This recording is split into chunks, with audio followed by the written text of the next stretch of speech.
and memories. Many of these came in the form of specially written songs. Now, sadly, of course, we can't play all of them, but we thought you'd like to hear one of the best. And it was written by 13-year-old Jenny J from Dulwich in London. Well, Jenny, before we hear your song, what did you think of the wedding? I thought it was lovely. I really enjoyed it. What in particular stuck in your mind? The wedding dress. What do you think of that? I thought it was gorgeous. It was really, you know, could tell that took a lot of thought into it. Was there any other incident that you'll particularly remember from today? When Lady Diana and Prince Charles were walking out of St Paul's, and also when she made the mistakes about the names. You mean when she said Philip Charles, Arthur George, instead of Charles Philip? The sort of mistake I think one's allowed on a wedding day, and you'll discover. You get rather nervous on those days, I think you'll find later. Well, Jenny, thank you very much. Thank you. With Jenny are three of her school friends, Tammy Laerty, Lisa Hopton and Nicola Strong. So here with her own very special tribute to the royal couple is Jenny J and a new dance called Chaz Die.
Jenny J and three of her friends and their tribute to Charles and Diana are, and we're going back over to Buckingham Palace now.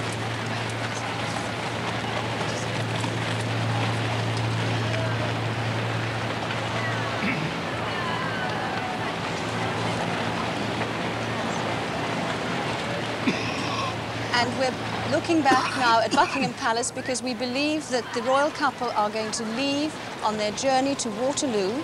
They're travelling in another of those beautiful coaches over to Waterloo, where they will take the train to begin their honeymoon. We can't quite see if they're inside there.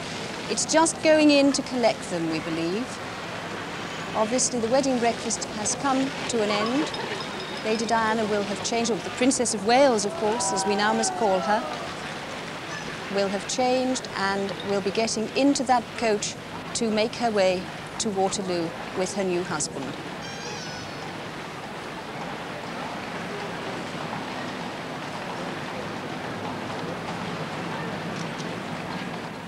Well, we'll be going back there, of course, as soon as she's got into that coach and going all the way with them to Waterloo. But in the meantime, back at the party, let's meet now one-third of a famous group of gentlemen. You've probably already spotted him sitting beside me. He's probably had more of an influence on the Prince's sense of humour than any others. He's, of course, Michael Benteen. Michael, you've known the Prince for a long time, haven't you?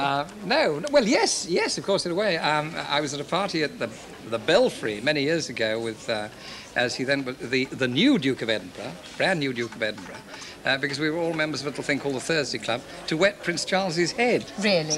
Yes. So you've known members of the royal family very well? Well, over the years, in the same way that Dickie has, and exactly the same way that all of my friends have, through charitable organisations. Who's your favourite, then? Oh, the Queen Mum. I love the we all love the Queen. Well, we adore them all, but the Queen Mum's marvellous. Why? Well, I don't know. She's got a marvellous sense of humour. She loves showbiz. She once said to me, what was the name of that act that used to do the and we all said Wilson, Keppel and Betty. Terrific. Oh, she's wonderful. But he's an extraordinary person, because last night, on the Monday night when we went to the reception, he introduced me to the then Lady Diana, now the Princess of Wales, as the Bessarabia Albassador, which is from that idiotic record I did. And you were at the ball as well. Everybody seems to... You went to the ball, didn't you? We've got 2 of the 3 degrees. We have indeed. Where's the other? She's at home getting ready to have twins. Twins? Yes. Amazing, isn't it? So you went to the ball. You didn't go to the wedding, but you went to the ball. Yes. It was beautiful. What was it like? Was it terrific? It was electrifying. I think the whole air was Tell me about exciting. Lady Diana's dress, Lady Diana as she then was, because all we've heard is that it was red and it was beautiful. No, it wasn't red, actually. It was like a very spicy-looking pink. You know, it was very bright, and it was beautiful. It was absolutely, she was radiant, really. Clementina Benteen, tell me about being in St Paul's this morning. Was it an amazing experience? Oh, it was, and I was very lucky because I had the head of the gardening staff at Sandringham sitting next to me, and he had known all the family and the Princess of Wales family since they were children, you see, and he was pointing everybody out to them. Because that's the great difficulty. I mean, you don't know who's who. It's amazing. Everybody. I mean, state occasions, you saw it on the television, did you? Yes. State occasions, tremendous, really. Well, it's a marvellous show, and I do hope that it transfers to the West End. I think it'll be a great success. Is it one of the first you haven't starred in? No, well, when I was a boy of about 15, I went to a very gloomy one, which was I was part of the Guard of Honour, the Eton OTC, the Officers Training Corps, in 1936 as the Guard of Honour for King George V's funeral. And I saw all the princes go past, and one, of course, was killed in Sunderland in the RAF when I was in the RAF later, and one abdicated, Edward VIII, and then the Duke of York became the king, and the Duke of Gloucester, and then I saw all the queens and the last Queen Mother, the Queen Mary, and I saw it all over the top of my rifle, the arms reversed, praying that I wouldn't drop the thing, looking at all this, and you know, within 7 years, 4 of those kings, the monarchs, were refugees in this country, like Bernard of the Netherlands and Queen Wilhelmina and King Haakon and King Peter of Romania. One of them was the hostage of the Germans, King Leopold, and all the rest had been wiped out, and King Peter of Romania as well. And all of them had finished with being monarchs at that time, and 75% of the Guard of Honour were dead. So I saw the first state occasion as a boy, in which I was a part of it, and I was a minute part of this. But this is such a marvellous occasion. And you've grown a bit since then. Oh, yes, yes. I'm getting a bit